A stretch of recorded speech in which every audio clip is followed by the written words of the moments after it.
Hello everybody, welcome back to my YouTube channel. So guys, in this video I'm gonna be showing you how to fix iMessage sign out. Let me show you here when you turned on iMessage and at the same time you open iMessage. As you can see guys, it's showing the error like this. Let me show you here guys. It's disappear from here. Let me show you again guys.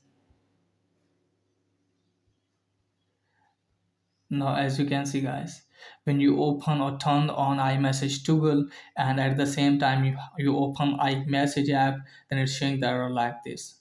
Okay guys, if this isn't the case and your iMessage is signed up, now after opening the setting guys, what you need to do is just simply you have to go to send and see. From here you have to make sure that your iMessage is not signed out. If your iMessage is signed out, just simply you have to sign in your iMessage and after that your problem will be fixed. And the second thing is guys, you have to turn off iMessage. Now wait some seconds. Now from here you have to turn off your device, then turn it on, then open settings, scroll it down, go to iMessage again. Now from here just simply turn this on and after that your problem will be fixed. Okay guys, so that's pretty much for today's video. If that is helpful, please like and subscribe my channel. Thanks for watching.